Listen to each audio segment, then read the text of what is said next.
We are TFR. TFR. Truth Frequency Radio.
Good morning, TFR. Good morning.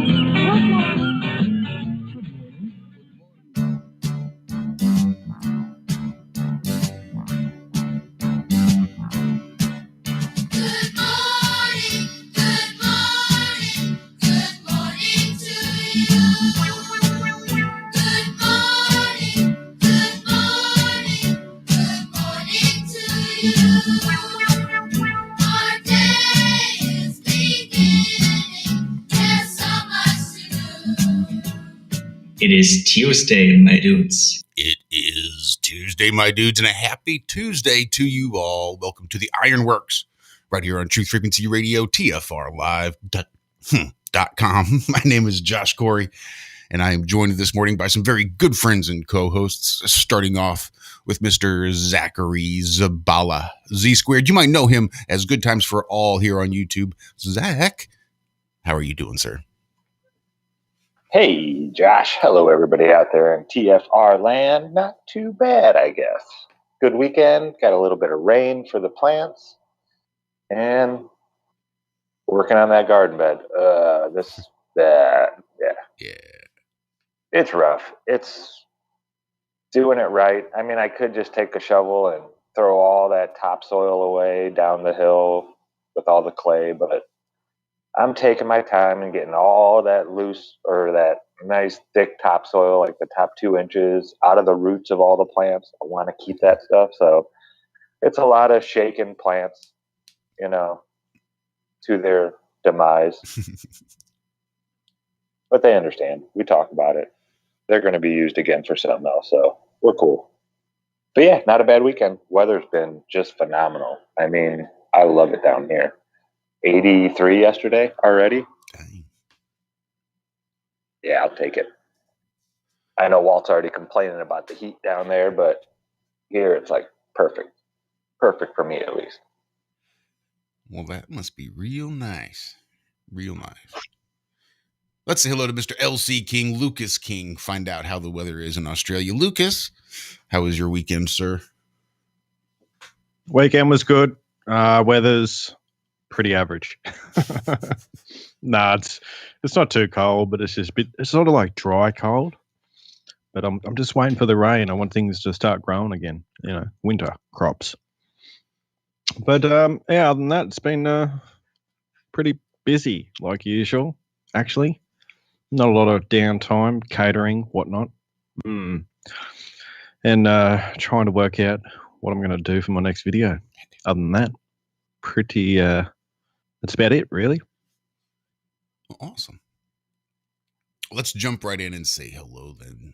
Last but never least, especially in our hearts, Mr. Walter Johnson. You might know him as Flat Earth Head. They're on YouTube. Walter, how are you doing, sir? Good morning, everyone. Josh, Zach, Lucas, how are you all? How is everyone out there? Weather is lovely here. It's fair. We'll have a high today of 77. Low tonight's going to hit down to about 66. We're under a river flood running right now in the Louisiana area, so definitely watch your riverbanks around you. Keep your eye on those river stages. It could get hectic soon, ladies and gentlemen. 66 along the bayou side right now. How are you, Josh? Oh, not too bad. We decided to try to start making some of our own gummies. So that's what we did this weekend. The lady that actually helped us buy this house bought herself an infuser. So we went to her house and did some infusing this weekend. Made some gummy dinosaurs. So explain what an infuser does for us all, ladies and gentlemen, if you don't mind. Near as I can tell, it doesn't do much of jack shit. Looks like somebody wasted $200 on a gadget that they didn't really need, but you know. Well, I wondered because I know people that make gummies on the reg pretty much, and it's varying degrees of success, definitely different qualities, but yeah. I will say this used a lot of flour. It made use of majority of the flour we used, I guess is what I meant to say. Seemed to be pretty efficient. It's like a water distiller. It's like a countertop water distiller where you take the top off, you pour your gallon of water in, and you put the top back on, turn it on, and it distills the water. Except the top has like a blender attachment on it. So you put your flour in, you put whatever it is you want infused in, whether it's coconut oil or butter, or if you're just making like Phoenix tears, you can just put your alcohol, your Everclear in there. And then you put the lid on and you turn it on and it warms it up and it spins it around. And then it warms it up and it spins it around for 4 hours. Wow. Yeah, that's all it does. It warms it up, spins it around. For $200, you got an object that does what you should be doing on the stove as it heats and stirs. But that being said, after 14 grams, we might have had 1.5 grams of just sandy sediment left over that got filtered out. Everything else was infused. So it literally was efficient with what it did with the plant material. Wow, that's very efficient. Yeah, I was really shocked at how much did not come out. Because the infuser came with the little strainers and little bags and stuff, these really fine filters to pour the stuff through to filter all that stuff out. And I was amazed at how little was residue. How it really did just sort of take 90% of that plant material and infuse it right into that Everclear. I was impressed. Now we shall see how the gummies turn out. They were a little soft, a little loose. Yeah, that's when you start getting into the citric acid, I think. Is that what it is? I took some just because I knew that I had the citric acid and I thought, hey, we could do like sweet and sour gummies. That's cool.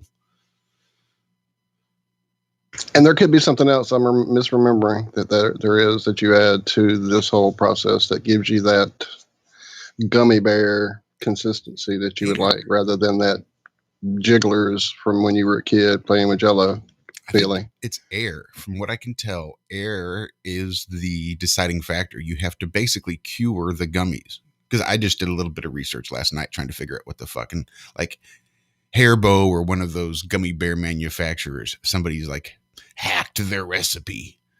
And basically they're talking about, depending on the humidity, you want to basically expose your gummies to air for at least like 2 or 3 days.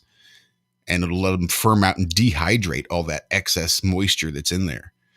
So I think that's the key, is dehydrating your gummies a little bit in the air. I'm not sure if that's before or after you want to roll them in sugar, or, sugar and citric acid. Homemade gummies that I've tasted, I don't think the people let them air out and get that liquid out. Like the center was a little bit harder and the outside was like not a gummy, but more of like a jelly. Yep. It really just, as soon as you put it in your mouth and that liquid hit it, it just like dissolved instantly. And then it had a chewy center to it. So yeah, I've had those gummies where they must not have let them sit out in the air and get rid of all that excess water. That makes a lot of sense. It does make a lot of sense. My solution was just going to be, add more gelatin. That's that's the same ingredients for making the 7 basic tinctures, Everclear and a plant, pretty much. Yep. Denatured alcohol. And all I did, instead of doing it for 4 hours and stirring it, I did it for 90 days. Just shook it every day, swirled it around every day by hand. So not really much difference. Same concept. Put a plant in Everclear and let the alchemy take place. Let it run its course. Yeah, it's real simple, folks, to get the essence out of the plant that you want. Yeah, 1 bottle of Everclear was 3.5 cups of alcohol. After 4 hours, we had about 3 cups of like actual tincture left. We just bottled that instead of reducing it down, just so we could continue to get it out and measure it and keep it consistent. Mm-hmm. But once that evaporates, once you expose that alcohol to the air and all the alcohol evaporates out of that tincture, that's the goodness that's left. Yeah, you're left with soil. Yeah. So apparently there's a pretty large demand from people out there wanting gummies and edibles. There seems to be. So we figured our first batch was, I don't know, like 50 gummies. It wasn't really anything much. They ran to Walmart and bought the little silicone molds to pour molds and get all the really cool shapes and stuff. But I think we're going to scratch that and just do it in a pan and just cut squares. Maybe do like gummy cubes or something. Something a little more consistent. Out of the cubes. No, you're fine. What were you going to say?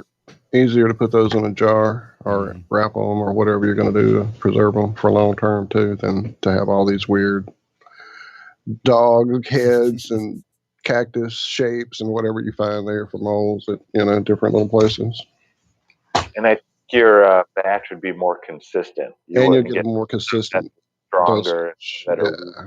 It'll be a nice level all throughout it. Because otherwise you're going, okay, I need 3 bow ties and 1 skull to get where I need to get. And that's no joke, because we were using just like a little, it's just a small little syringe to take the Jello liquid to inject it into the mold. And we had the little dinosaur molds, and then they got some other ones. And the dinosaurs would take 1 full syringe to fill it up. Almost perfect. But they got like some flower molds, and they were taking like 3 or 4 syringes just to get to the top. Those are big boys. That's the weekend flowers. Mm-hmm. That's what that is. That's no joke. But we figured 3 molds worth of dinosaur gummies at $5 a pop pays for everything, and then some, and then everything else after that's just profit. And that's a very conservative number at $5 each, because again, there's a pretty decent market out here apparently for people wanting gummies and edibles. So, wait, who is this? Prank caller. It's not me. I'm just helping a friend out.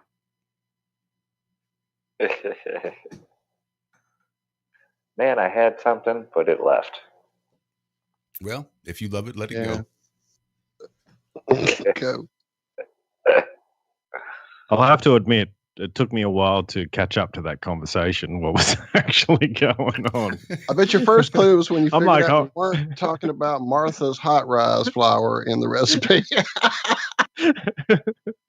Yeah. Like, we're talking about sweets here? Right. Sort of. Oh, it's sweet. It's sweet. Oh my! So I gotta say, probably some people. Go, Josh. I think there's probably going to be some people that want to discuss or hear us discuss about Friday's show. Not for nothing, but that is probably going to be on the forefront of many people's minds. Our Have No Fear show from Friday. Oh, that. No, I'm being silly.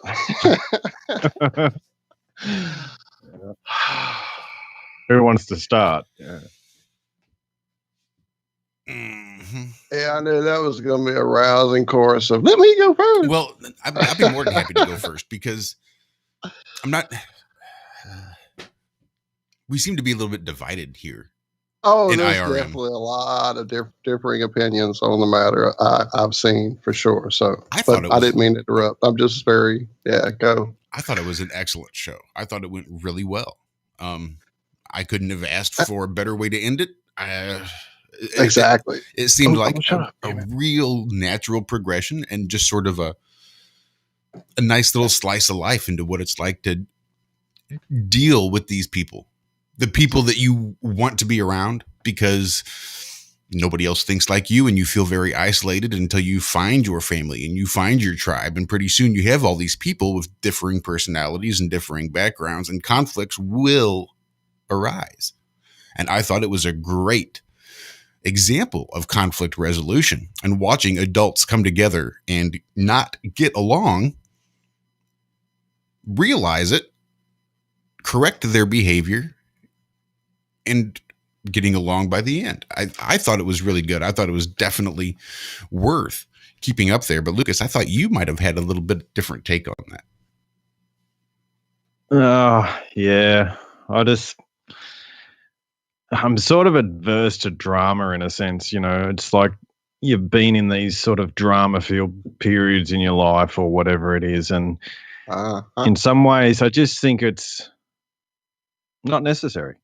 You can work these things out, or you take a back step from people that bring drama and these sort of lower, you put it in vibration terms, these lower sort of vibrations. So I agree with you, Josh, that the resolution was good. I don't sort of enjoy being in that situation. So I can definitely see how you come to that conclusion. There's no worries, but yeah, and especially when there's other sort of things involved as well. When the person that is doing that sort of ranting, if you will, it sort of surprises you as well, that you weren't expecting that level of anger or frustration at another person. And also I didn't enjoy the fact that other people in the chat were getting very upset. So that's it. That's all I'm going to say. I think that's my point of view, I guess. Well, I will say, and I'm sorry, I didn't mean to jump on you there at the end. You done? I'm sorry. Yeah, no, I think you're good. Yeah, I'm done. I'm done.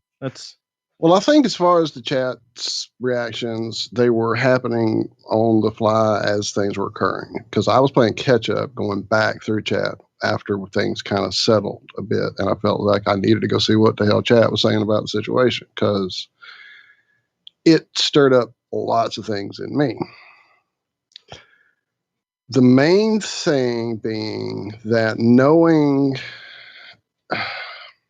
as you're very averse to drama, sir, that is me as well. Have had too much of it, as you may have also, it seems. And anything I can do in my life to keep it at bay, leave it at other places, let other people have that drama if that's the energy they choose to attract, because I've stopped attracting that, I thought, then, that's best for me all the way around. Because when I get emotionally involved in things, I get very, very involved, and I get very excited. I get very emotional. I get very tied into it. I get verbose.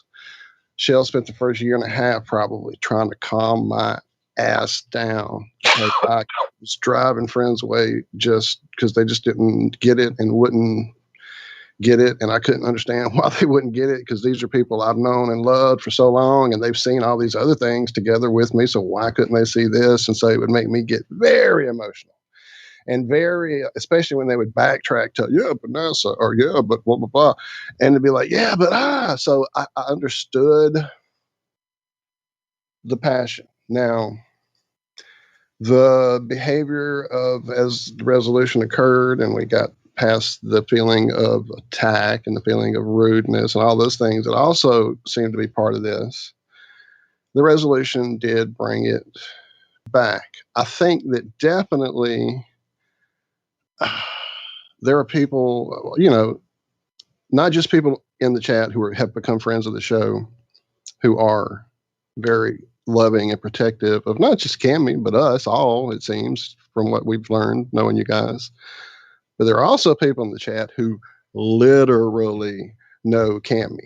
They see her not just daily as Bob does, but on a very regular social basis, like Karen does, and other people there in chat. Ted, I don't want to start listing, I'll forget.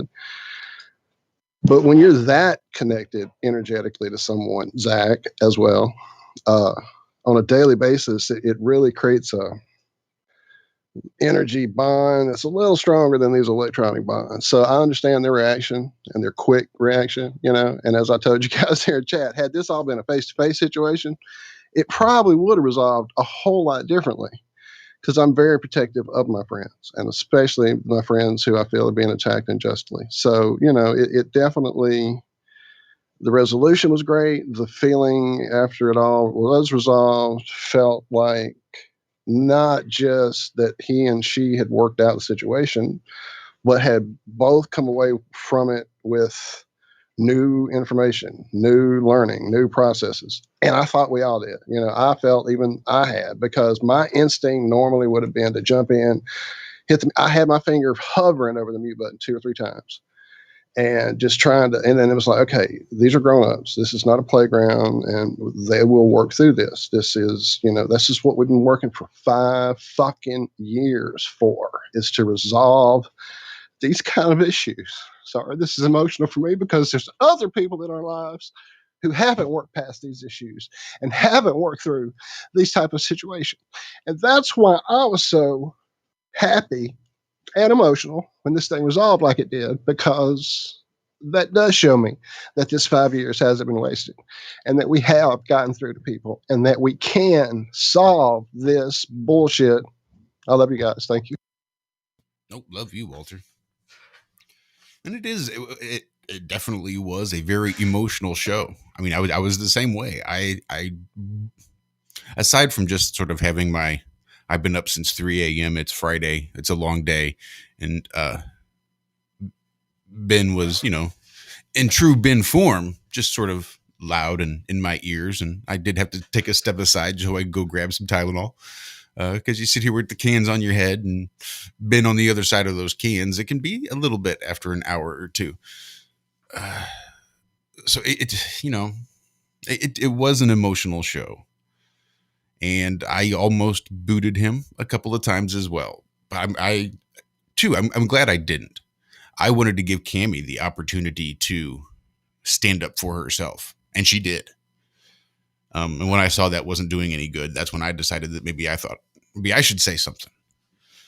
But I was really happy with the way it ended, and thought that it did serve as a shining example of what we can hope to accomplish with each other. I mean, it's not always perfect. It's definitely not pretty, but we can resolve conflicts without animosity and just resentment.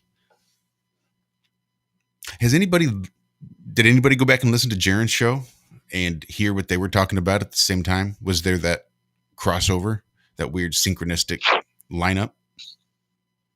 No, I didn't.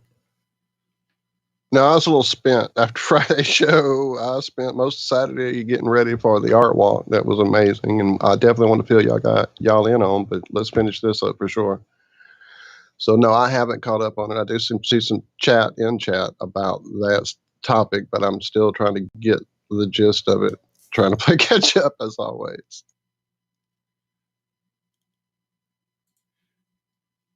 Oh, I'm not even in the studio. I thought I was there in the vault.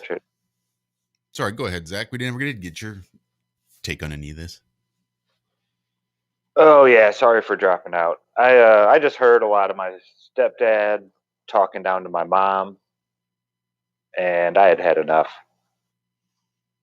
That's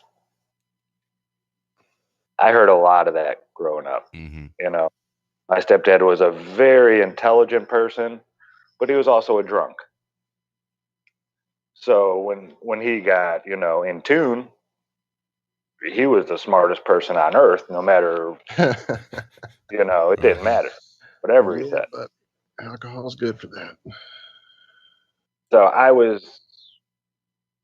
it just kept taking me back to that kind of stuff. So I was like, all right, I'm done. I'm just done. And I went and played video games for a little bit. So I apologize for leaving. No. But yeah, I Well, couldn't. no apology necessary at all, and understanding fully, sir, because I think we've all had these people in our lives that the situation triggered for us a lot. I think that was a lot of what I was dealing with. Obviously, you were dealing with. Lucas has mentioned his feelings about it. Damn, we are almost at a break already. That's not really real, is it? That's crazy, isn't it? We got about 30 seconds before we hear break. Okay, well, then I guess we need to put a bookmark here and get right on this and finish it up for sure. Because we had another interesting little topic coming into the show that I definitely want to swing back around to. Yes. But this may take a minute, so hold on, buckle up. All right, well, shoot, it's break time any second. Now the music will play, and then we will go. trying to cover for Chris here. Try not to step on any copyright toes. Come on, Lucas, play something quick. Don't you have your guitar? No, it's not handy. Otherwise, all right, y'all. Thank you. We will be right back. The Ironworx right here. TFR.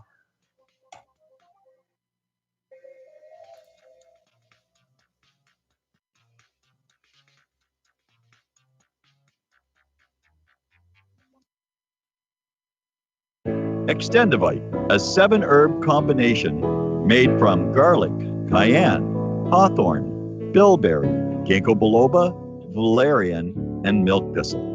Extendivite feeds our body with the right nutrients to keep us healthy. Just listen to what Arthur has to say. I was just calling to tell you what a great product you have. I had used this about 10 years ago after I had congestive heart failure. And it fixed me up and got me going for the last 10 years. Lately, I've been having heart trouble again. So I placed another order because this was the only thing that ever worked. And I just wanted to let you know that you have a great product.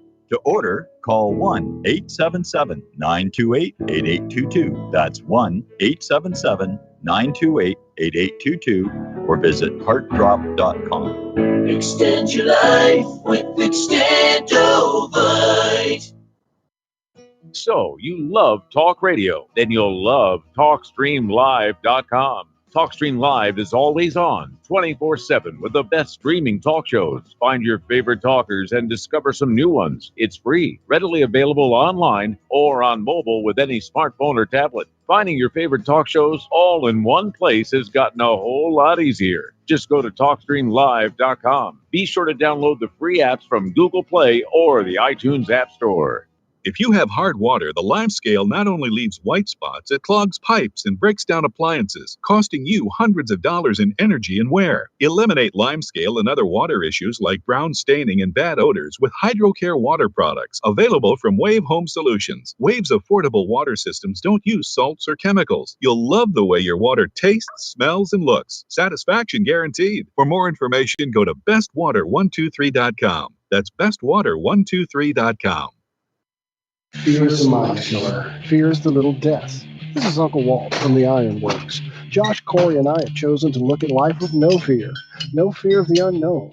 No fear of questions about the supposedly well-known. No fear of ridicule for thinking outside the familiar fool's lines. No fear of the boot on the neck of those refusing the party line.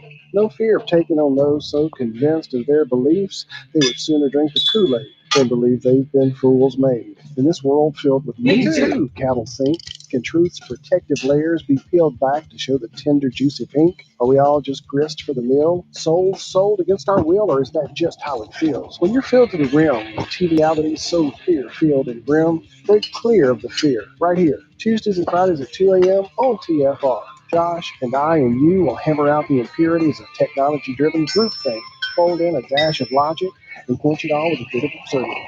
The Ironworx. Break clear of the fear. You're listening to the Truth Frequency Radio Network. No hate, no hype, no fear.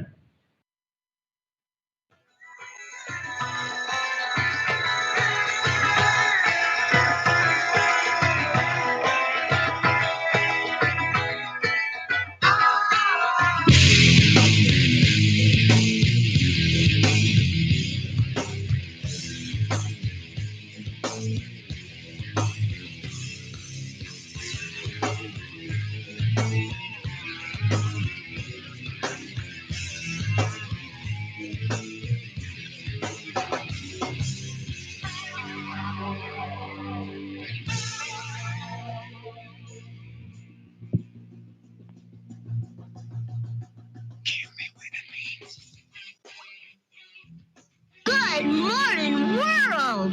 Good morning. Good morning.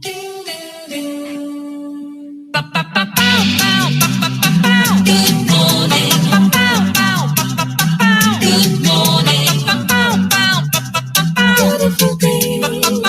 It's a beautiful day. And welcome back to the second half of the first half of the Ironworx, kicking off right now. Josh, Walt, Zach, and Luke's hanging out with you this morning. Just, doing a little therapy here, trying to work through Friday's show. Rehashing, yeah. I was looking forward to that episode too. Cosmology is one of the things I really enjoy, and looking at different sort of cosmologies around the world, and and I had a bunch of questions that I was going to ask Cami that we never really got to, that were going to sort of flesh out some of the ideas that she has. So, and I was looking forward to getting her perspective, and I don't always agree with what the other flat earthers think about the cosmology or how things work and things like that. So to sort of get an idea of where they are in relation to myself and my own thoughts is handy. It helps. And the other thing was that I've put probably the last 3 or 4 years into the work that I've been doing, and then to have someone come on and then go off and use some of my material in that way as part of their attack was very disconcerting. And I didn't want my this is a bit selfish of me, I know, but I didn't want my name. I didn't want my name attached to, or some of the work that I've done attached to that sort of carry on, in a sense. And it was very disconcerting for me personally. I'd put a trust and sort of grown a friendship, and have talked to Ben for quite a while, and then to see it used in that way was real disappointing. And it's sort of anyway. I get that, friend. I really do. And I kind of felt your feeling of that. I could tell you were very uncomfortable with the situation. So I definitely am sorry it felt that way to you.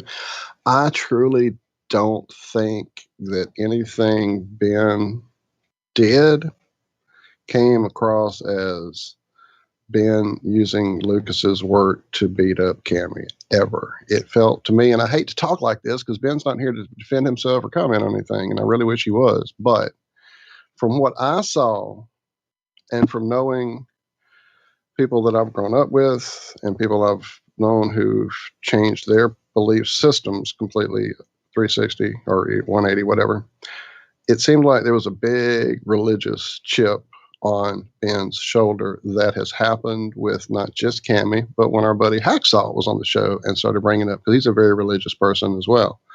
And when Hacksaw started bringing up religion, he and Ben kind of went at it a bit, which at the time, that was one of my first of like, well, I like what Ben's here to talk about. I like his positions on some things, and he's definitely got some stuff I've never been exposed to that I'd like to know more about. But that reaction seemed a little extreme at the time. And so I was like, well, we'll see how that progresses. Well, it didn't progress well for me, definitely. And as I said, I give anybody the benefit. I've literally crawled under church pews as an infant. That's how raised in the church I was.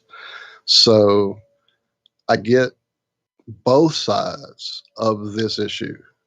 Both Cammie's system that she grew up with has parts that still reflect in her life, and Ben's opinion that some of those systems are definitely what has caused us huge pot of troubles across the plain historically, and still continue to, as witness what happened Friday on our show. It was definitely the trigger of religion, which, you don't talk about that during dinner or, I guess, apparently a show. But it definitely is a topic that, even through my flat earth changes and learning, I had to go through a period of, oh shit, where's that Bible? Because all this was in the Bible and it's all of a sudden real. Where is it at? So I get both sides, and that's really all I can say about it. And my position, I hope, has come through pretty clear here. I have hopefully let myself be able to see all these different religions, which I have tasted a lot of them. I have received the Tao. I have done many Native American rituals. I've had a lot of different paths, and to have tasted all these different things and decide that I am my best conduit through to Creator, Source, I think that's really what we're here to figure out. And so for that to still be hindering a lot of things frustrates me. But will it frustrate me to the point that I'll attack someone else's still needing that, still getting some things that work for them out of that? No, I don't begrudge anybody else's path, because that's them and how they've got to get through this, and that's who they are, and they're the reflection, and I get all that too. So I feel like I'm suddenly rambling here, but I'm just trying to make you understand that I do understand both sides of what happened very deeply, because they affect me deeply. And that's probably why I definitely stepped back from the situation and let it work out, rather than jumping in and going, you can't say that to my good friend Cammie. So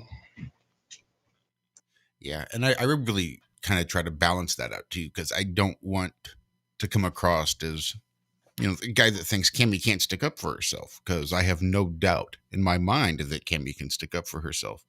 That's one of the reasons I didn't want to jump in, because I wanted to give her that opportunity. Don't really need me to fight her battles. But when you have somebody like Ben, who's just, very intense and sort of, loud and in your face. So when it gets from figurative to literal, then that's when I felt I needed to. And it's not because, again, in the synchronicities, I think I saw this meme over the weekend. I don't protect my woman because she's weak. I protect my woman because she's important. And that's sort of how I felt on Friday. It's not because I thought she couldn't step in, but fuck it, don't talk to Cammie that way. Maybe her boundaries are a little further back for how she wants to be treated, but he was definitely encroaching upon the boundaries on how I prefer her to be treated. And I'm sure that's how Bob felt too. And so shout out to GoPro K UK. This really is sort of the Spanner channel, given that it is our backup channel, as we took a strike on our first channel. So this is basically everybody that's even as you say it, to I'll follow type us. something. That's funny.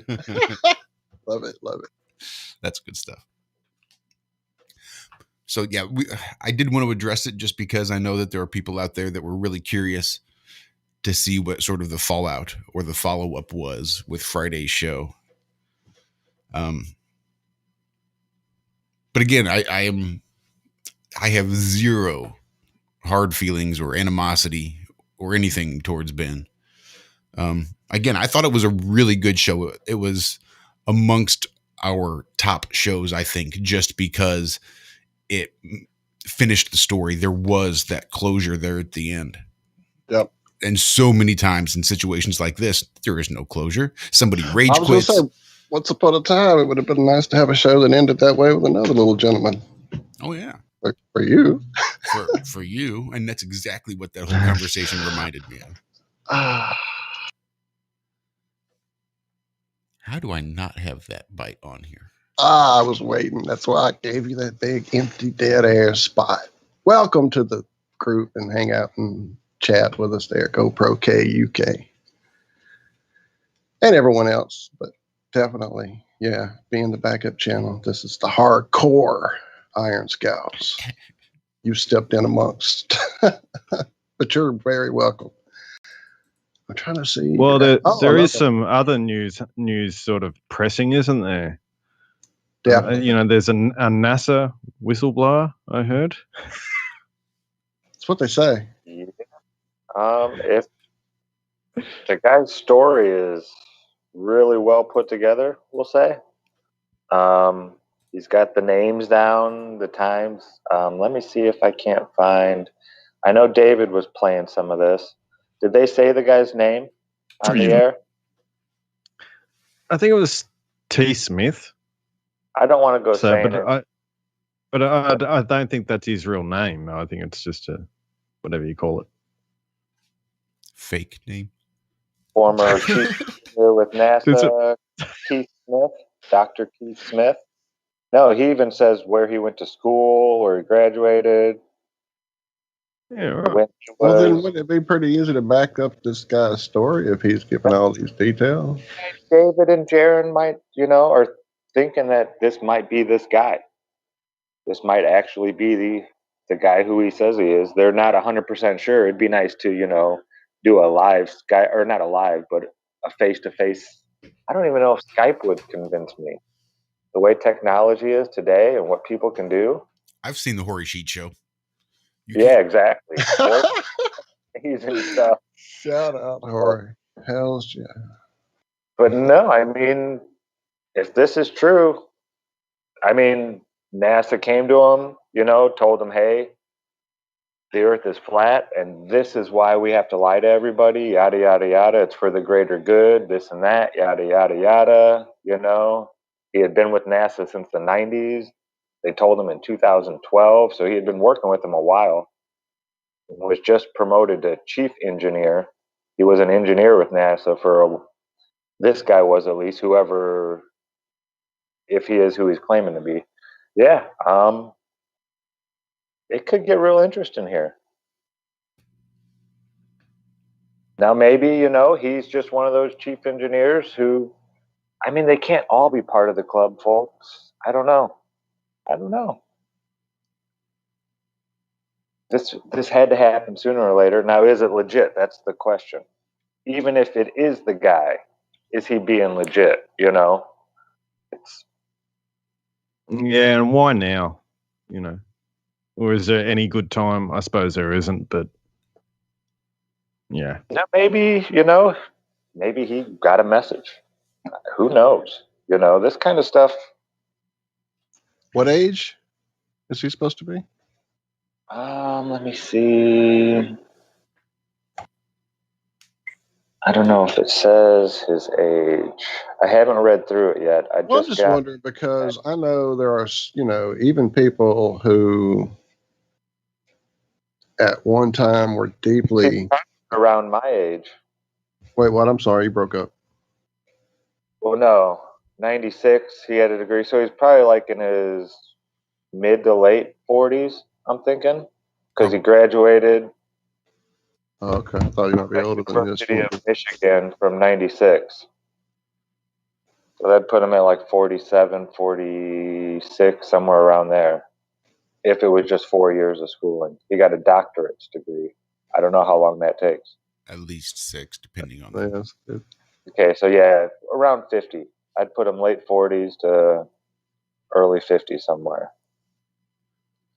I don't know. I'll look him up right now, Dr. Keith Smith. I was just wondering if he was an older gentleman. Some people just aren't as keeping their finger on the pulse of the whatever the current hip discussion might be online or on social media or on YouTube, on Truth Frequency Radio. Sorry, I hit the mic there, waving my hands about verbosely.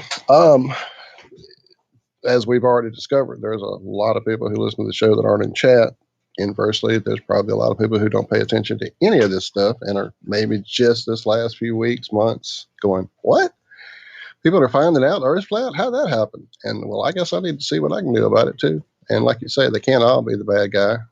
Some of them have to have a conscience. Some of them have to have a, yeah, but why are we really doing this idea, So. Yeah, we'll have to see how it pans Haley out. Allen and Holtman and Chad. I just keep questioning him, Oops, I'm sorry, Lucas. I didn't mean to. You want to fill him in? Well, no, you guys more better than I, because I played catch up at the beginning of the show before we came live. I heard the conversation and went, who, what, who's talking? I'm as confused about it as Alan is. So basically, a ex-NASA employee has contacted Dave Weiss to actually explain, that the Earth is flat, and that they actually told him once he got to a certain level in NASA, they told him that yes, the Earth is flat, and your job is basically to keep these guys underneath you going, but they're never really going to go anywhere in the sense that you're not going to go to space. And so that's the whole gist of it. And he's sort of giving some details, and we're basically seeing where it's going to go, if he's legit or not. So we're just not sure. And I mean, we've said all along there would have to be guys like this. There would have to be, despite the compartmentalization, despite the hierarchy, despite there have to be guys that are in on it, that have to know the big picture and why they're told that they're doing it, and why all this underneath them has to keep being done, the charade, if you will. So there have to be people that are in the know, but don't want this to be going on. There just has to be. There have to be. So, the thing is, though, he hasn't told Dave or Jaron anything that we haven't already figured out pretty much already. In one way or another. They Well, now that being said, don't give us anything new. Well, that being right. Give me the gravy. Well, that might not be his level of knowledge, though. He may just know, well, it's not what we've been telling them, and we're doing this for ... But he may not know, what frequency the sun is actually vibrating at, or, the very details. So I don't know. They may not know this stuff. They may still be going, what the fuck? What are we doing? I mean, why they're hiding it all? They hit that feeling, and now they can't figure anything else out. I should probably check my channel. Oh, shit. Yeah, you keep going. I'll shut up. Well, if David Weiss is on it, guys, it's going to definitely either be sussed out to be legit, and we're all going to go, yes, or it'll be a diversion that we'll quickly figure that out, because, we're not the easiest group to fool. It may take us a month or 5 to get on to your story, but it won't. I see some, sorry, Walt. I see some questions in the chat. Yeah, David and Jaron and this gentleman have been corresponding back and forth, multiple emails. It isn't like he just sent them one and then that's all there is right now. They've actually been asking questions and he's been giving the answers and this and that. But a lot of it is, the sun is hot, the moon is cold. Stuff like that. It's like, okay, yeah, we know that. Tell us something that, give me more, give me the next, I need more puzzle pieces. So we'll see. Yeah, and that's what it comes down to, is it's those little bits of information that ties things together that no one's really looked at, or, send us a map. Yes. And if this is real, if this guy is legit, this is huge, folks. Just enormous. But we have to keep our wits about us and not jump the gun, So Dave and Jaron are both really good researchers. And Jaron never is one, especially anymore, to jump the gun on anything without doing his due diligence. Dave, too, really. These guys aren't flying off the handle too often, going on about stuff that they haven't, done, or at least know the person who's done it. So I don't know. This could be enormous right here. We'll see. Well, we'll definitely give them a week or 5 or 2 or whatever it takes to suss out whatever, and hopefully they'll have him on, or we can have them on, or we could have him on, or all of the above, and find out for ourselves. But it's huge. It could be, It's like finding the tip of that nugget. And it looks like it's gold. And it looks like it's huge under the ground, We just keep digging up and it's just enormous. But we haven't tested it. We don't know if it's gold. It looks like gold. Yeah, it's interesting. I mean, yeah, you definitely could have a lot of information. It could also be just kept in the dark about most of it as well. Even if you're working there, I mean, you get told that the Earth's flattened, and even if you're working there, they don't tell you all the ins and outs of how it actually operates either. Right. Yeah. Right. If this guy, is the guy that worked for NASA and all this stuff and was a chief engineer and is genuinely honest, can't teach us anything new, but is being genuinely honest, that's huge news in itself right there. The hugeness has already come out.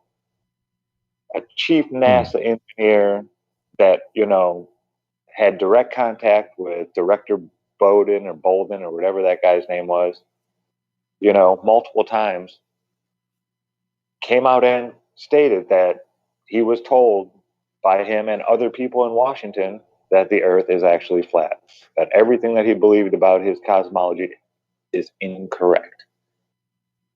Came from his, it's coming from his mouth. If that's true, that's just huge in itself right there. That's enormous. This is that whistleblower we've been looking for. If I was in working in NASA and that was me, what I'd do? I'd just have my phone, chuck the record button on, go around, ask a few questions, talk to a few people, get it all on record. If I was going to come out with tell the world about it. Yeah, but those buildings, you never know. They could have tech in there that doesn't allow audio or video recording. It just blocks every signal out. Everything would just be static or grainy or this or that, or I'm sure there's that technology out there that they could do. And it's so compartmentalized that once you get into certain sectors, I'm sure everything that you have is being monitored, Yeah. If you're in the building and your audio recording is turned on your phone, they know instantly. A big red flag goes up on a wall somewhere and says, hey, we got to watch this guy. What's he doing? People at that level, Yeah, I suppose. Could be. Yeah. That's how I would do it, I'm just saying. Well, let's just say this. At a CSR level, when I worked for, it was Singular then, before it turned into AT&T, we could do things with your phone that would probably keep you up at night just by a few clicks of a mouse and a few things on the system. We could, and this was before they had cameras like they have now. But we still could do things with your phone that you probably would not want to know that we could do sitting there at the little desk. And that's just us helping you with your lost phone numbers or your grandma's video got lost or whatever, So it's not even the level you're talking about, Zach, that, like you said, as soon as your phone does anything, their board lights up and it's like, get him. So, yeah. Apparently Liz is asking, can we play the video? There's just audio to it. I'm not sure if that's doable lengthwise, what time it is. Oh, we're eating this show up. Yep, we got about 2.5 minutes. All right. Well, I guess we're not going to have time for that now. We'll look into that during the break and see if that's feasible or not. Again, I don't know as far as copyrights and whatnot. Well, I'm sure Dave won't come out. Dave, it's pretty cool. If it's well, on that's what I'm Dave, saying. I know, yeah. you know, the unicorn will be all right with it, but where the rest of it works out with all the algorithms, will come get us. Get the rhythms, and you get the blues. Get the rhythms. That's it. Oh man. But certainly, yeah, I would love to know more myself. I definitely would. Shout out, Alan's going to take a little sleep now. Thank you, the Alan Holman, line producer extraordinaire. Thank you, friend. And it felt good to know I wasn't the only one in the dark about this whole thing, Alan. Thank you for making me feel less out of the loop. There's Liz, the Iron Maiden. Hello, Dawn. The Wobulance is in the house this morning. Haven't seen you in a minute. Welcome, welcome, welcome. Diva. Hello, Diva. Who else? Oh, we already said hey to Go Pro K. Go you. That guy. We said that already. Hi, that guy. Man, hello, Tongue. DC has been keeping me quite amused at little comments about last Friday's show. I'll share those in the show description most likely. Robert Page, good morning to you. I see Brian Gaska. Brian, I am so sorry that I've completely quit playing Pokemon on you, my friend, after you got into it.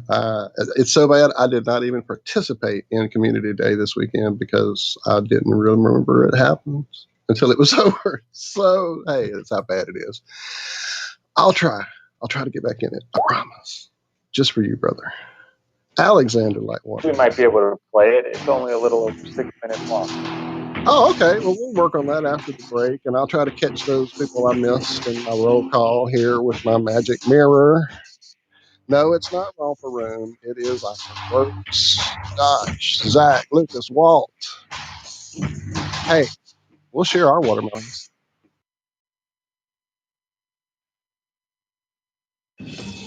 Truth Frequency Radio is your number one source for news and information without the hate, hype, and fear. We're proud to feature cutting-edge programs like The Christopher Everard Show, The Covert Report with Susan Lindauer, Enemy Within Radio with Tom Barnes, Freaky Friday with The Woo Crew, The Gematria Effect with Zachary Hubbard, America's Evil Genius with Travis Cook, Phoenix Rising Radio with Phoenix, Quantum Connections with Lucky, and dozens more. Did you know you can listen from any telephone by dialing 641-793-7117 or call into your favorite show toll free at 833-TFR Live. Uncensored talk and news you won't hear in the mainstream media. Truth Frequency Radio, your protection from deception.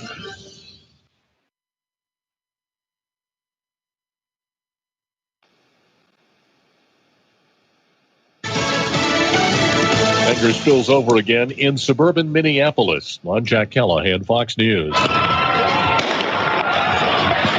second night of unrest in Brooklyn Center, Minnesota. Where a police officer fatally shot 20-year-old Dante Wright. Hundreds of protesters violated a curfew, facing off with police. If I make a mistake, are y'all gonna kill me too? Y'all can make mistakes and kill people, and it's okay. Tear gas deployed, pepper balls fired into the crowd trying to quell the riot. Fox's Griff Jenkins, the city's police chief, says he believes the officer did not mean to shoot 20-year-old Dante Wright. This appears to me, from what I've viewed and the officer's reaction and distress immediately after, that this was an accidental discharge. Police Chief Tim Gannon says Officer Kim Potter thought she was holding her taser, but she had mistakenly grabbed her sidearm instead. She's now on administrative leave. A few miles away, the prosecution could rest its case today in the murder trial of former police officer Derek Chauvin, a family member among those who testified yesterday. It was Floyd's younger brother, Philonis, who was the state's spark of life witness to humanize his brother. We stayed with each other all the time. Me and George, we grew up together playing video games a lot. The judge also ruling that Floyd's friend, Maurice Hall, who was with him during his arrest, who threatened to plead the Fifth Amendment, will not testify in the case today. Fox's Jeff Manasso, a student is dead, a police officer wounded in a Knoxville high school shooting. Police say they were responding to a report of a male possibly armed at the school, and when they tried to approach him, he opened fire. Fox's Jonathan Seri reports the police returned fire, killing the suspect who's not yet been identified. The officer is expected to recover. America is listening to Fox News.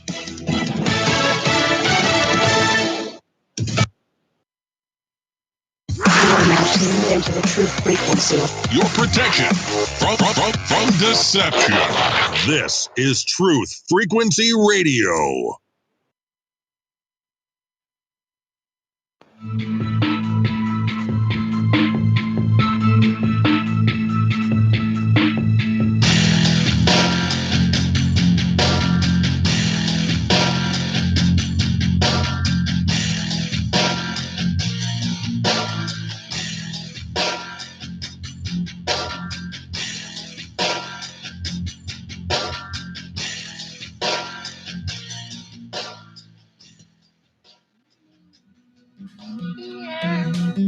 Wake up! Wake up! Wake up! Wake up! What is dark matter? Okay, we don't know. That's great. That's why it's called dark. It's exactly. Everyone knows all reputable information comes from random people on the internet. Tell me things, internet. The earth is flat. It's like school in your hand. Dark matter is something we do not know what it is. We believe the dark matter is there, but we have never detected it. Well, what I'm afraid of course, is that there is no dark matter out there. So what one? There is no dark matter out there. We need to think really hard, And welcome back to the second half of the Ironworx, kicking off right now. Josh, Walt, Lucas, and Zach hanging out. Definitely hanging out. And let me wrap this up because I do not want to leave anyone out. Shout out Dean HD, Jason Jones, Allison Briscoe. I feel complete. Thank you.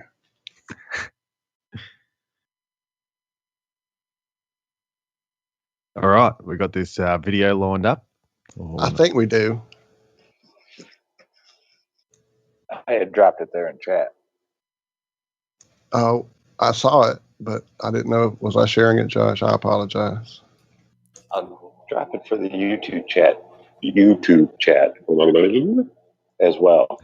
So you all can go check that out later. It's actually on the FE Sun, Moon, and Zodiac Clock app today. So if you have that, you can just go there right after the show and click on that video of the day, and yeah, it pops right up. Speaking of that app, is something tingling at my memory banks a bit? It's a good question. What app is it? I don't want to say anything out untoward yet, so we'll discuss it later. Man, people have been adding some cool pictures to the app. The one with the turtle's back. Oh yeah. Yeah, that's awesome. Actually. I love those little 13 ideas. moons and 28 days on a turtle shell. That's just so symmetrical and beautiful and perfect, and it just flows with nature and the way everything works. Yeah, it's very interesting, that symbology that comes out of the turtle, because it's not just that the counting, but it's also the shape of the turtle with the legs actually creates. It's part of some of the geometry of the flower of life as well. So it's actually very interesting, and I think a lot of that, calculations and those sort of things stems from that pure geometry, and even such that the geometry of the flower of life actually tells a creation story itself, which is really interesting. And I've sort of been, trying to work out these stages, because in a sense, it's, what do they explain it as? Number in form. So you have these concepts of number as well at the start of the creation, like 1 turns to 2, turns to 3, and you get these sort of, so there's just this continuity between geometry, between number, between sort of relationships, which exactly what number is. It's relationships. And and I find all those things fascinating, especially as it relates to our own cosmology. So yeah, very interesting. Yeah, and it makes that hexagonal pattern that Cammy's always talking about. The head and the tail would be the 2 pillars. The 4 legs are the 4 corners. And then you have that hexagonal magnetic pattern that comes out of the 2 pillars. Yeah, it's eerie. I'll just put it like that. Yeah, I have a little It's collection really of those pictures somewhere on my phone. Oh, there it is. I'm going to share them here with you guys, and then I'll put them in the show description. There are just various versions, and then I think there's one in there, if I remember right, that's a little different. Hang on. I'll send it.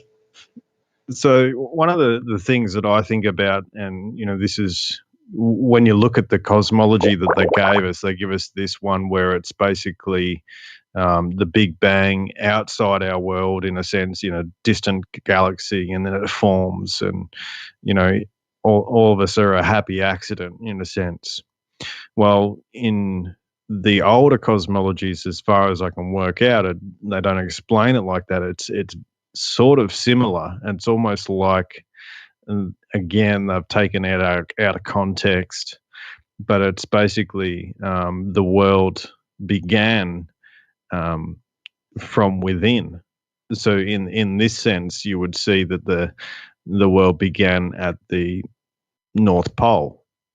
So it's like a seed that grows from within, and these 2 energies, your positive and negative energies, sort of coalesce, and that's what brings life. And they actually describe these 2 energies as one's like this pattern, and one's like material. So it's material and pattern actually working together to create life.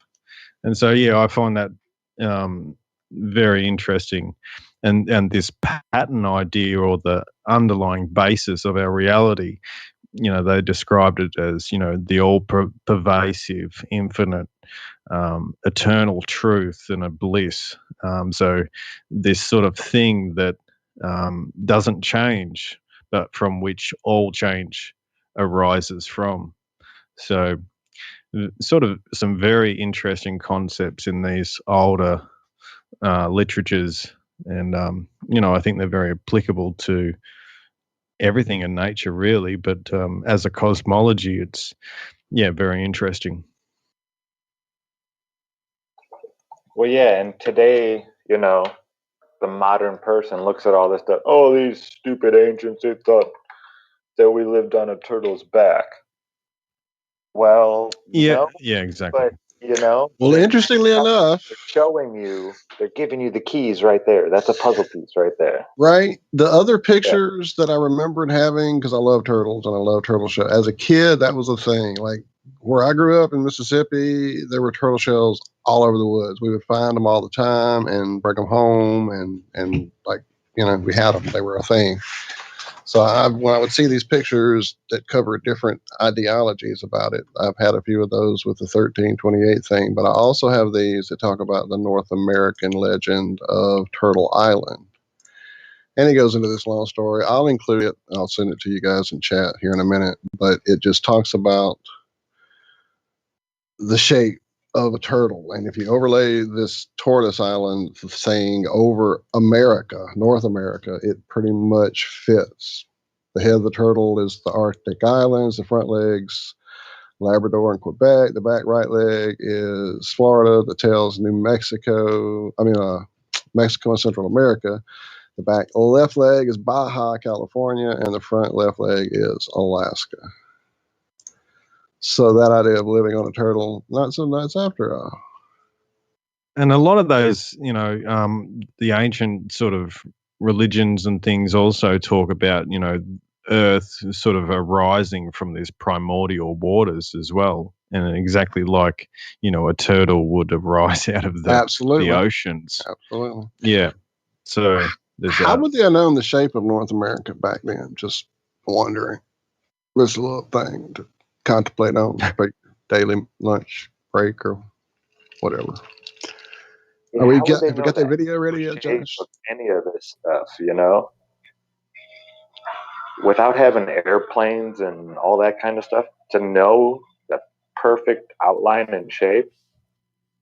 I still don't think we've ever seen a picture of the real Earth. No. There's definitely something out there. Yeah, no. Everybody wants to go to Antarctica. I want to know what's at the center. That's just me. And I don't even have to. I don't want to go. But I want data. I want to know what's going on there. Real accurate. Yeah, data. I think that holds a lot of keys to everything. And that would be, that center point would be the sort of birth of the creation. And a lot of these creation stories do talk about that, the navel of the world. So that's where, everything grows from. So in their sort of cosmologies, everything's more like a seed. So it comes from within it, the seed grows and the earth grows and all this sort of stuff, or the world grows from this, sort of seed. And so that North Pole would be the seed. Yeah, like like did, everything else. Every plant does. Yeah. That's how it works. It would make sense that the thing we're living on did the same thing.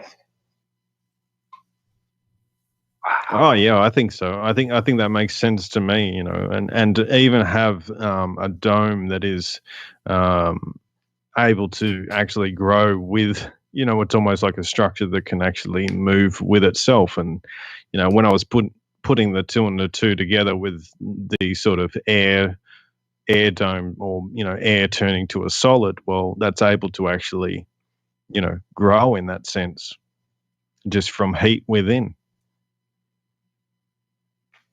So that process there's some. What's it called? Going from a gas to a solid? It's called sublimation. That's it. Thank you.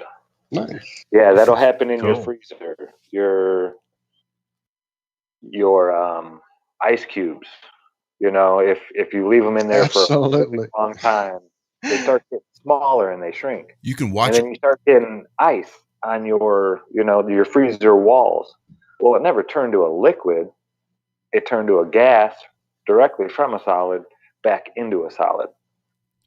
There's a lot interesting. A lot of good examples of sublimation come through in the wintertime, when people will grab a snowball of snow and run it inside and try to melt it with the lighter or over a stove. And like, the snow doesn't melt. Oh my God, look at this. Or why is the snow melting so slow? It's right over this direct heat. It should be water by now.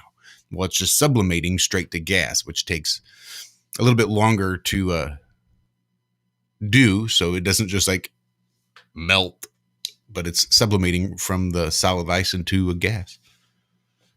But then everybody says it's fake snow because it's not melting.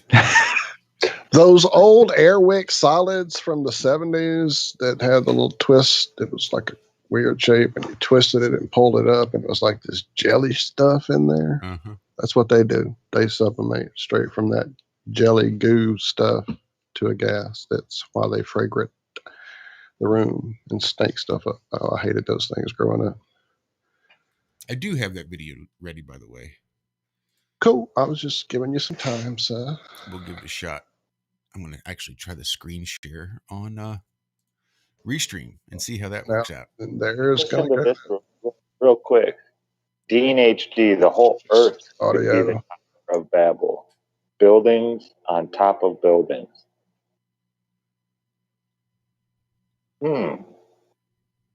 Say it again. You just broke up at the start of that. Yeah, Dean HD on the YouTube chat. The whole Earth could be the Tower of Babel. Buildings on top of buildings.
don't know. Nope, that was probably me because I was trying to maximize the screen for the screen share.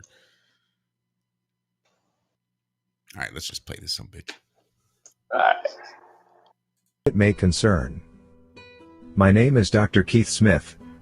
I am a former chief engineer with NASA. I write this message to you at great risk to my personal safety as well as that of my family. However, after viewing your channel and videos, I believe that you may be able to help me. I am trying to get my story out to as many truth seekers like yourself as possible. There are terrible things going on right now that the people need to know about. You are a brave person for being willing to speak out against the evil powers that be. Below is the story of how I became a part of the conspiracy to blind the masses to the true nature of reality. I joined NASA in 1996 after earning my doctorate's degree from the University of. I genuinely believed that the work that I was doing on the shuttle program was putting men in space. As a low-level engineer, I was still indoctrinated with the lie of the Earth's shape. In 2012, I was promoted to chief engineer. In this position, I was tasked with overseeing the engineers and designers of various projects and future missions in the space program. At least, this is what I thought I would be doing. It was only later that I found out that I received this promotion because my superiors felt that I could be trusted with the secret. On June 7, 2012, I was approached directly by the acting administrator of NASA, Charles Bolden. When he offered me the promotion, I readily accepted. It was at this point that I had to be let in on the secret. On June 10th, I went to Washington, D.C. to meet with Administrator Bolden. The pretense of the meeting was as a way of meeting the other heads of NASA and as an introduction to my new position.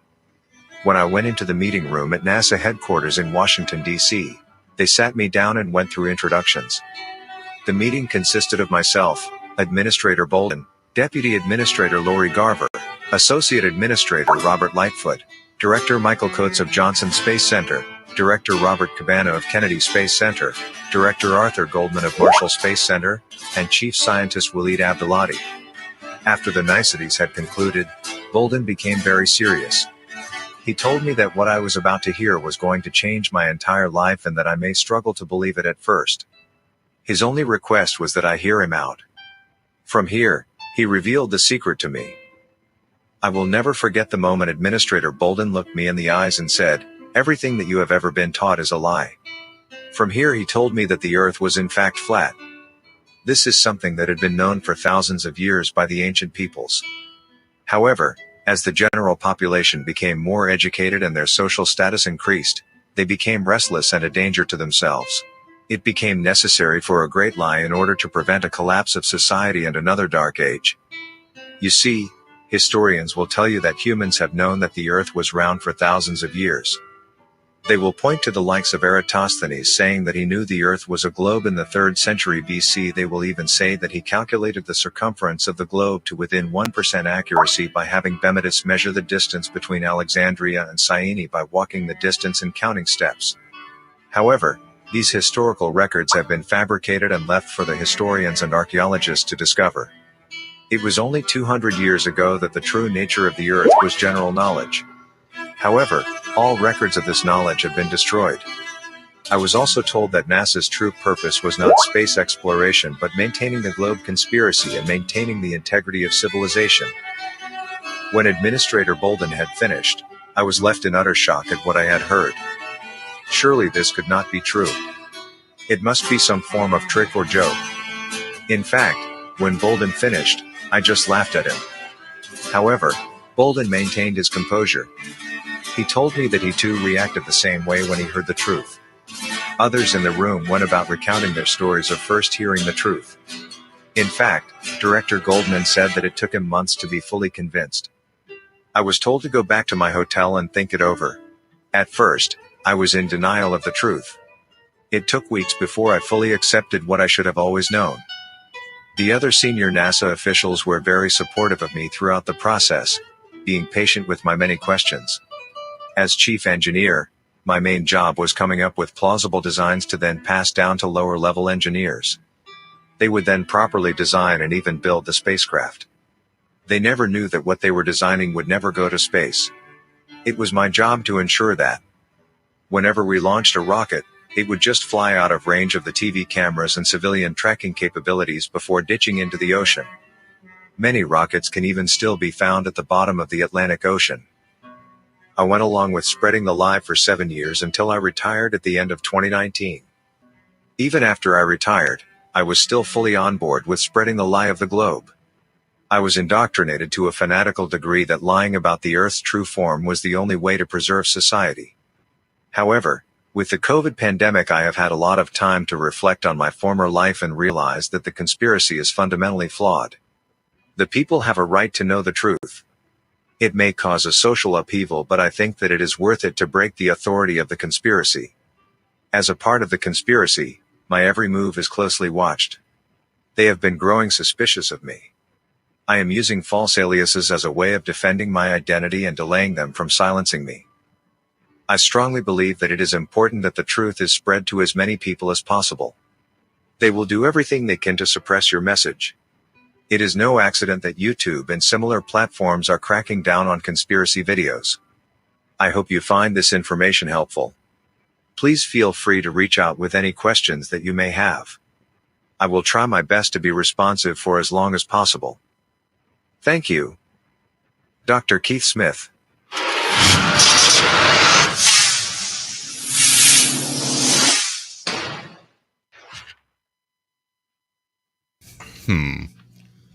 I don't know how I feel about that. Well, I said it in chat. I said on second listen sounds dodgy as. It does. That was my first listen, and it sounded a little dodgy. It's like they've been listening the whole time, picked up bits and elements, and strung it together real nice. Especially after you've hung out with a little gentleman by the name of John Brahma. Yeah. just saying. Or the chemtrail pilots wanting to do interviews. The chemtrail pilots. Yeah. Yeah, we've had a few folks allegedly coming forward to give us all some secrets. So we've had whistleblowers come to our channel too. We'll see what happens. Yeah, we did truly.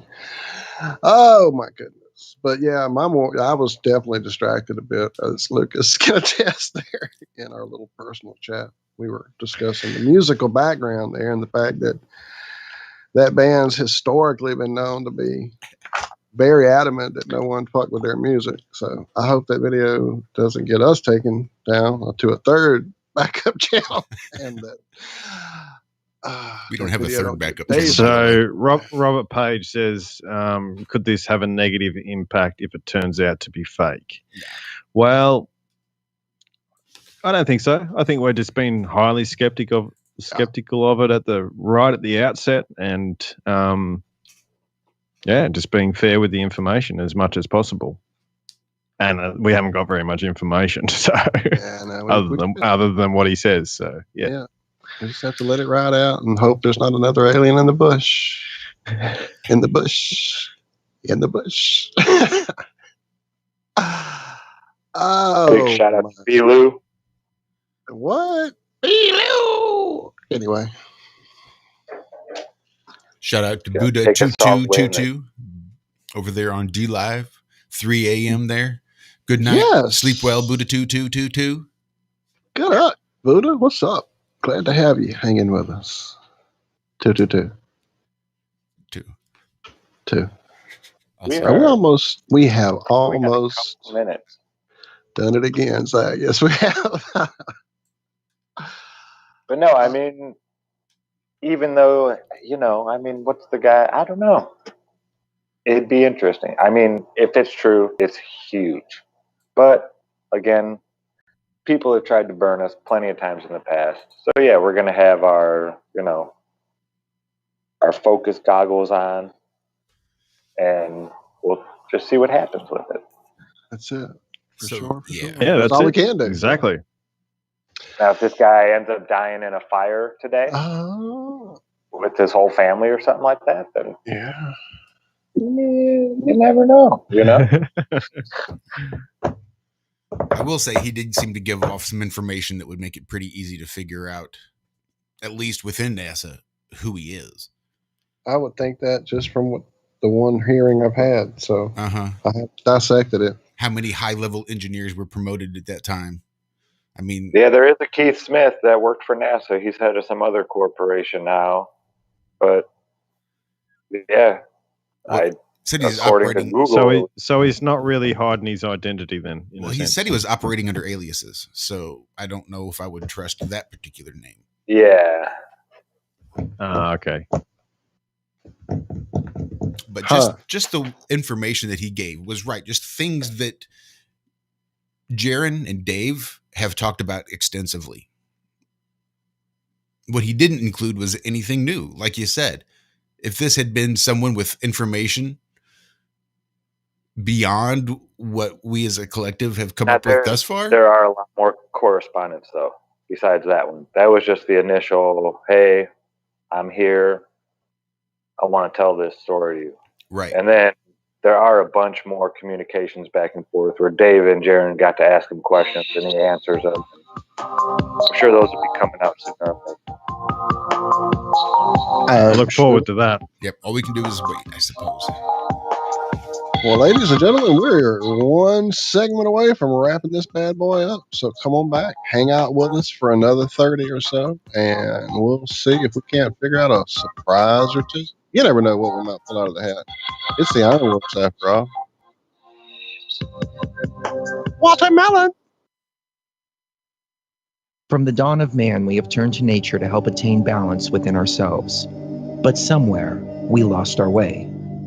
Western culture is once again remembering the healing benefits of CBD, the non-psychoactive component of the hemp plant. That's why more and more people who use CBD report relief from inflammation and chronic pain, balanced blood sugar and cardiovascular system, relief from muscle tensions, tremors, migraines, headaches, anxiety, depression, and the list goes on. The big question is, where do you get it? IALife is a 99% pure CBD oil made with all organic ingredients, and it's available to TFR listeners worldwide. If you use coupon code TFR at checkout, you'll get $5 towards your order. Head on over to ialife.com now. That's AYA life.com. Balance of Nature's fruits and veggies in a capsule. It's a great product. And the one thing I like about it the most is that when you open the bottles, you can smell like the scent of the fruits and veggies. It's no genius thing to it. It's really just fruits and veggies, which everyone needs. And you guys kind of put it in a way where you can take it easy and you can get it, and it's natural. And that's what I like about it. You know, I like the product, and I've taken it, and it's definitely made me feel a lot better. You know, I am a healthy person to begin with, but it's definitely good prevention, and it's definitely gives me energy, and I feel like it's a natural thing. I like it. I really do. For a limited time, use discount code TALK to receive a 50% discount on your first preferred whole health system and have it shipped to you free. Call 1-800-246-8751 or go online to balanceofnature.com. Again, use discount code TALK. Hey everyone, it's Mark Sargent from Strange World, broadcasting live every Tuesday evening, 10 to 12 Eastern, 7 to 9 Pacific, right here on True Frequency Radio. Strange World covers a wide range of topics, from enclosed world theory to lunar waves to the end of the world in film. It's basically doomsday with a silver lining. With the audience as my co-host, we take an optimistic approach to all things conspiracy and promote confidence, hope, and humor whenever possible. If there's a topic you want us to cover or a guest you would like to see interviewed, please email me at msargent23@comcast.net. So please join me and tell your friends about True Frequency Radio, the leader in real radio programming, bringing you quality, cutting-edge broadcasts from around the world.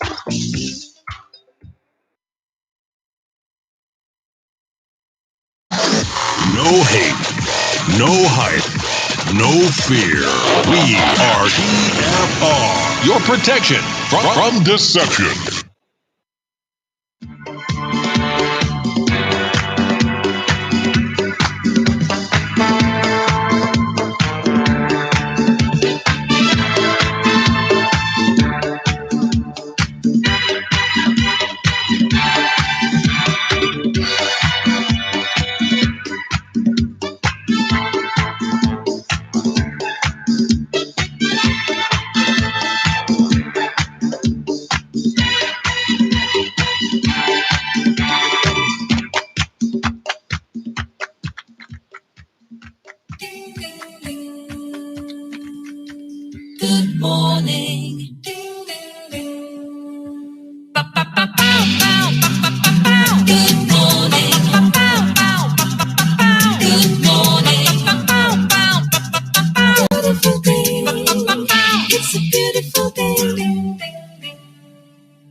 And welcome back. Fourth and final segment of the Ironworx kicking off right now.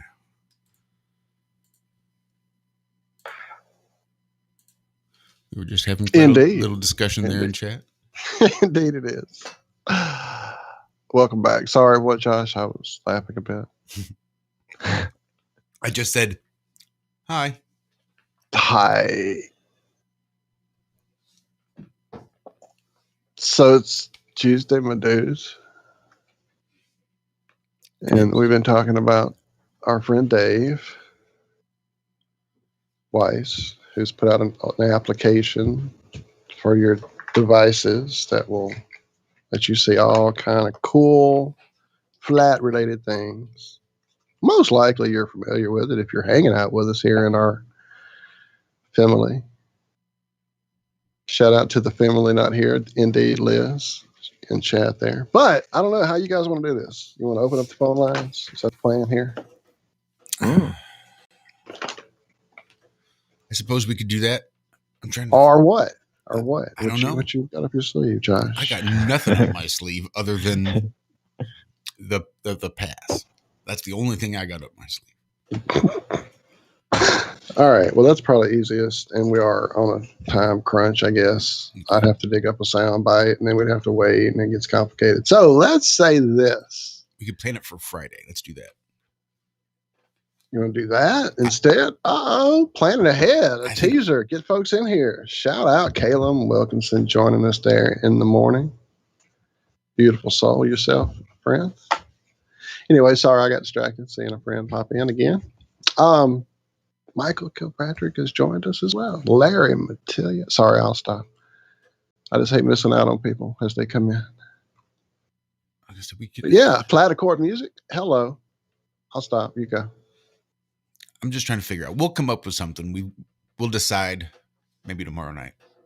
We'll brainstorm. I was going to say we're going to have a meeting between now and then, and we could discuss that idea. Yeah. So let's just go ahead and we'll tease it a little bit here. So Friday morning, we're going to have some sort of a game, some sort of a challenge, some sort of a way to compete for a free to see download. If you're the ironiest one out there. Well, what we have as a prize, you see, is a free download for Dave Weiss's Flat Earth, Sun, Moon, and Zodiac Clock app. Jesus, that's a mouthful. He really well, needs that's to a consider tongue rebranding. twister, sir. I barely got an application out. You said a mouthful. Whew. We've added a new feature. Let's include it in the name. Anyway, if you don't already have that app, make sure you come in Friday and listen for your chance to win a free download. I mean, it's not like it's expensive. Nah, but it's cool. It's and cool. There's a chance that you may want to give it to someone even. That's right. This is transferable. So if you've already got the app and you think, why the hell do I need another download of the same app I've got? It's not how that works. You can actually take what we give you, pass it on to a friend. Pay it forward. Stick it in your wallet. Keep it handy. And if you're busy flat smacking somebody and they're having a hard time comprehending it, just bust out your card. Be like, look, this is how much I care that you understand this. You can go pay for this app, or here, I'll give it to you. You download it for free. Browse those videos. Browse the frequently asked questions. Play around with the clock. Have your fun. But here it is for free because that's how much I love you. So this is transferable. You will be able to use it yourself or give it away as a Christmas present, whatever you want. So, and this is going to be something we're going to try to do more often. So, if by chance you don't win yours on Friday, maybe it'll be maybe another chance. Maybe we'll do it every Friday. We'll give away a copy of Dave Weiss's Sun, Moon, Flat Earth, Sun, Moon, and Zodiac Clock app. Jesus. Oh, and then you got to add the tag to get the right one. Exactly. In case you type all that in and it comes up twice. Not for the winner, Two of them are free. Don't get the free one. If you do, don't send Dave an email telling him his app sucks. You got right. If you got the free one that we didn't give, There's two of them now. Two of them with the right, same so I'm name and saying, everything. Wow. if we didn't give you the free app, don't get the free app. It's not the one you want. Well, there will be no confusion with the prize that is won on Friday because it is a direct download from David to David's app. Bam, So bam. it's like Talk about planting seeds. Hand that off. What? Yep. What? Oh, thank you, Don. I'm just playing catch up in chat. Dawn saying that the bee video from Friday's show was pretty cool. Thank you. It was fun. I've actually been hoping they would come back around, but we had some rain and fuck. What was the A video? The B video I played on Friday of a slow motion. It took me a minute. I'm in a little bit slow motion. I know, that's fine. You're in slow motion, sir. That was early on. That was before our derail of the show. Yeah, I can understand you putting a block up between the front of the show and the back of the show. I get that. Spring Christmas gift indeed, Ben Flat. Welcome, Reed Millions. I'm probably pronouncing your name completely wrong, but I'm glad you're here, Reed. Thank you. Indeed. I'm scanning to see if I missed anyone else, but I'm not seeing anyone I've missed yet. If I see you, I'll let you know. And that B video you did was that just on your phone? Yeah, just grabbed the phone and realized that not only do I have the slow motion, which I've had on a few phones, but it actually had something called super slow motion. I'm like, wow, I wonder if this will let me see the bee's wings doing things that will kind of confirm or deny the fact that they do not use those wings for any type of flight. Well, it's pretty nutty how it went like stabilization.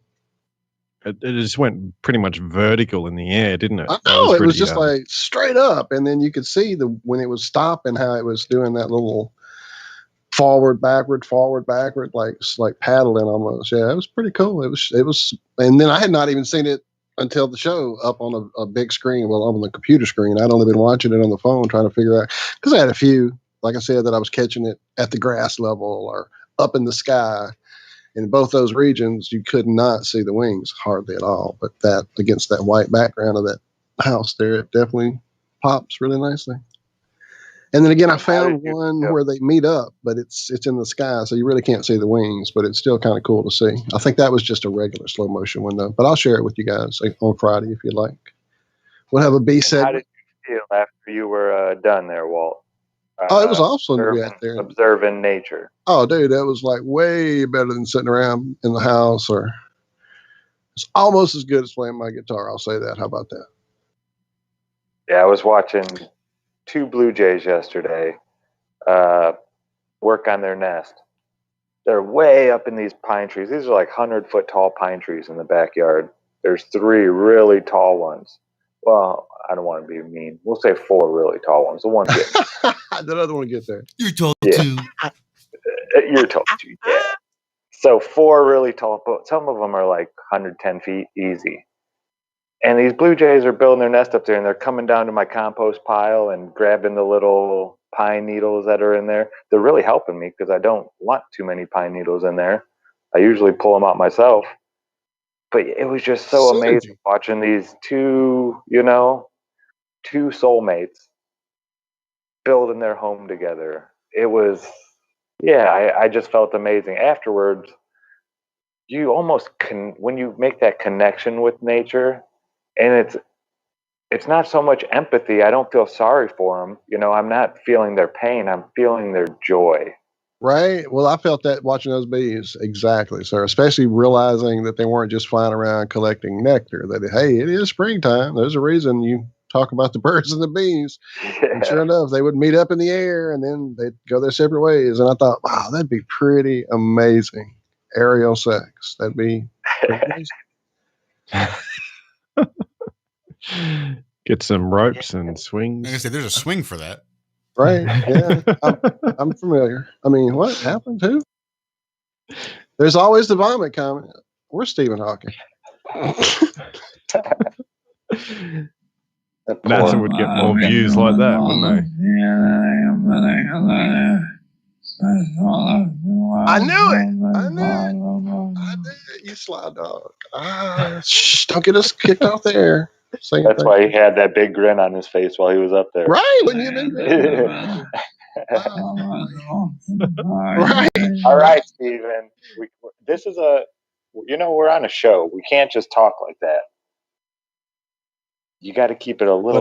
But after the show, dude, you can fill us in. You can tell us the details. I just booted him. I have no patience for behavior like that. I will not sit idly by while somebody comes on my show and talks like that to one of my guests. Not going to happen. He's gone.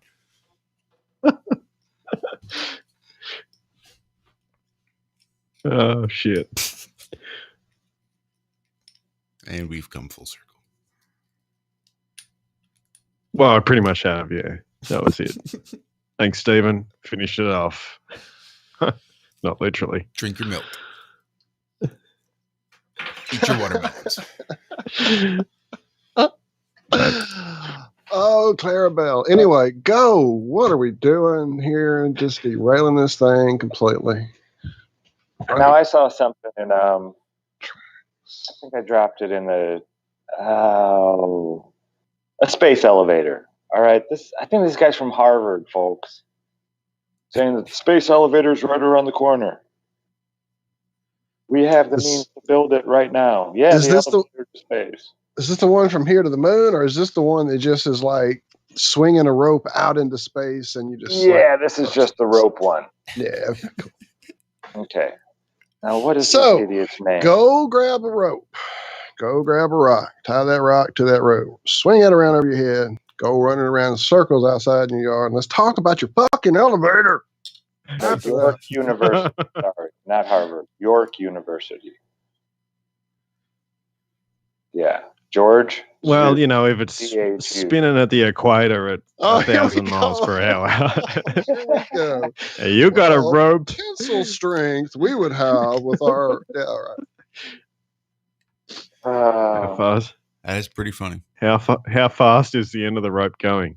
That is the question. The thing is, you can't run have to take a rocket up to it.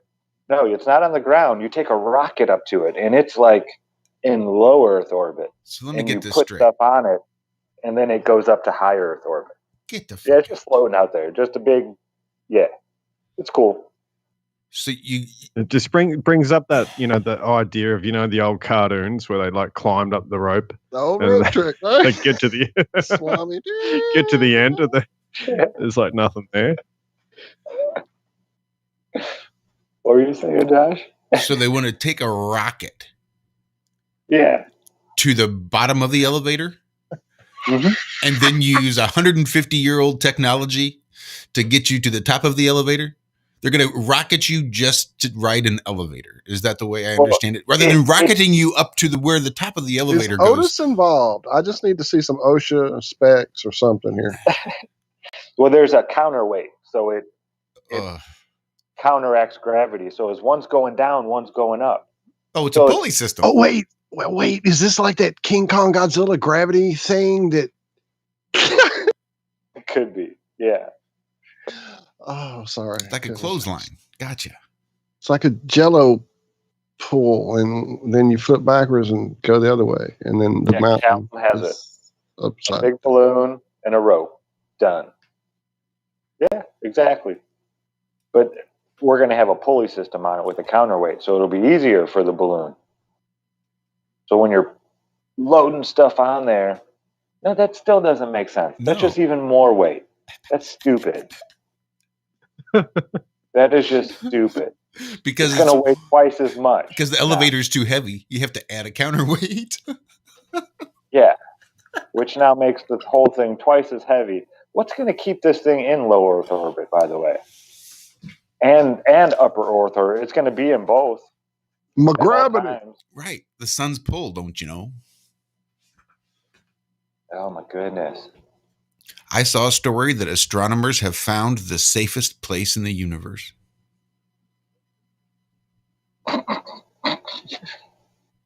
Where? Is it Earth? I would think so, but I would hope. Couldn't get past the headline. The idea that it might not be tickled me so much I didn't want to spoil it for myself. So I haven't even read it, but we've not really done any space lettuce recently. So it's probably going to be way back there anyway, but just the headline that astronomers have found the safest place. Maybe it's even the solar system. Maybe it wasn't the universe. Maybe it was just the galactic safe point. I don't know. I don't know what it was. But the idea that there's any place besides Earth that's safer for humans makes me laugh. And the idea that they're going to try to convince people that that's true makes me laugh. Well, it's probably safer where they aren't putting in the galactic highway, though. Right.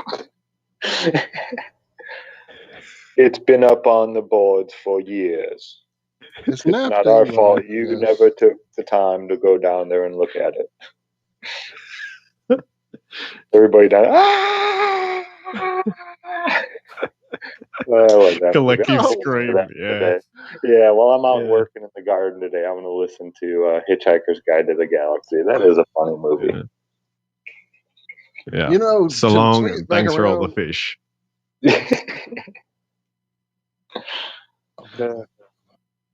But Caleb does ask an interesting question, or brings up an interesting topic, I guess, point of the music for those elevators. I wonder what they're gonna play. Yeah, it'd be like an opera. You'd play the whole opera. Elevator. That's a long elevator ride. We're talking 100 miles, something like that, probably. It'd have to be something just torturous. Ooh, that song we heard in the background a minute. I'm sorry, I can't help. You've tuned in to the hearts of space.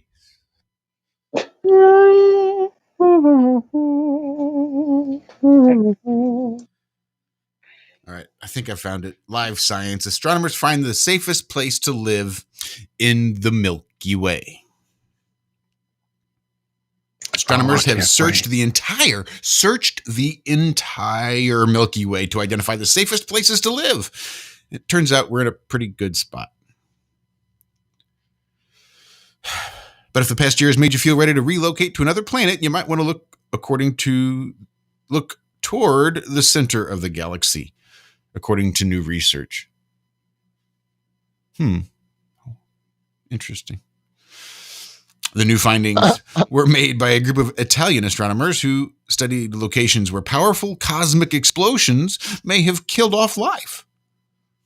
These explosions, such as supernovas and gamma ray bursts, spew high energy particles and radiation that can shred DNA and kill life. By this logic, regions that are more hospitable to life will be the ones without frequent explosions. The astronomers reasoned. Powerful cosmic explosions are not negligible for the existence of life in our galaxy throughout its cosmic history, says the lead author on the new study, Riccardo Spinelli, astronomer at the University of Serbia in Italy. These events have played a role in jeopardizing life across most of the Milky Way, in addition to blah, blah, blah, blah, blah.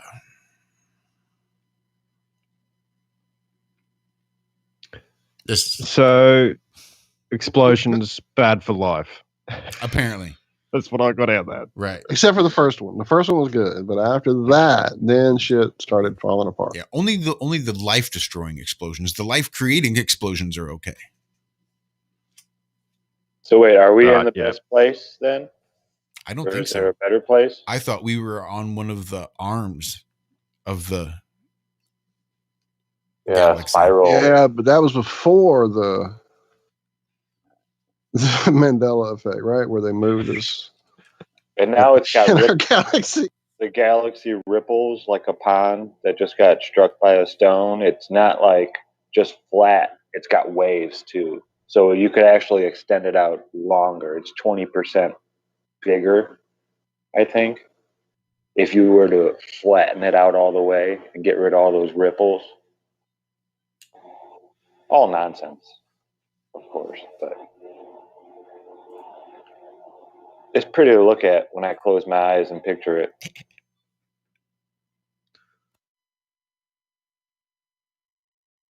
Oh my goodness. Yeah. And people get paid to make this shit up. Good money. Really good money. Shit, they could actually be out in a field tilling it for some farmer and actually doing something that has some actual meaning to it. Just all this wasted brain power and Well, the good news is pretty soon we'll know whether we're right or they're right, whether we've been just flapping our gums or whether all this space stuff is actually true. Because apparently, from that last story I just dropped, maybe even this morning, several hundred people have already booked their tickets and begun training for their first space voyage. Booyaka. And not just that. Let me tell you how advanced things are.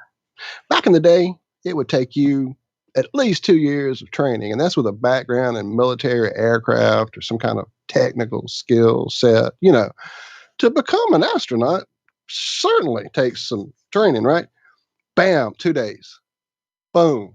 Is that fucking technology for you? 2 days. 2 days of training, and you are space ready, according to these two companies, Virgin Galactic and Blue Origin. Now, don't I remember hearing Virgin Galactic was going to put us in space? Oh, I don't know, 2016, 2015, 2013? 2012. Well, okay, I'm just checking if I'm remembering if that was the same. I think it started in 2009 or 2006. But it's good to know that even the 88-year-old person that they've trained is going to be ready in 2 days to go up there and enjoy the view. So wait, they're already training. So They're training, buddy. They've bought training, tickets. and now it's 2 years away before you go into space. How much of that training, that 2 whole days, are you going to remember 2 years later? NASA training for shuttle crew members lasted 2 years, but the duration has been drastically reduced by the commercial space industry because of the, and I quote, numbers of people that want to get into space. King, whoever that is, said. Yeah, we can't take so, 2 years to train these people. We've got to get this down to a matter of days to get all these people up. They need to get people to space first, is what they need to do. I mean, wait, here's the key. Here's the key. Took 2 years training, but these people aren't they got on a rocket, supposedly. They're strictly passengers. These people aren't crews. They're strictly passengers. And wasn't that what Astronaut Bean or whoever that was that said, you can't ask us about all that. We were just passengers. Ask the guys from NASA. That was Buzz himself. Oh, was that Buzz? Okay. Or just passengers. Passengers. That's all we were. So apparently everybody that goes to space is just a passenger. So who was driving that thing, Buzz? I would like to know. Probably the same dude that stayed behind and filmed Somebody that fucking from thing NASA? taking off. Rainbow sparkles. Somebody from Houston was driving the old lunar module there. Well, when Buzz tried to drive it on Earth, didn't he blow it up? I'm pretty sure I remember. Now that was Neil. Yeah. See, I'm so lost today. I'm just mixing my 3 weeks before the launch, I think. Sick lying fucks. They actually never landed it on Earth. Oh, wow. We are almost done with this show. No, they never did. It blew up. Well, we're almost done, ladies and germs. 2 minutes, well, a minute and a half technically, before the music began. So thank you all. Don't forget to tune in Friday for your chance at a shot at, I'm not even going to try to say the whole name. It's Dave's app. It rocks. It's awesome. But Friday, you'll get a shot at it. How about the Flat Earth, Sun, Moon, and Zodiac clock app? Nice. You did it. Thank you guys so much. Truly, it was a great show and much needed. Love y'all. Going up. Thanks, everyone.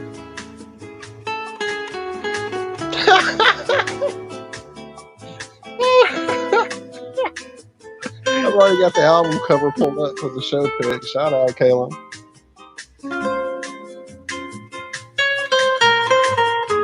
So, one hell of an elevator, huh? I mean, the rocket trip up here was pretty cool, but this is an elevator. I smell raspberries? Is that steak? What am I smelling? 10 hours later. Turn off this song!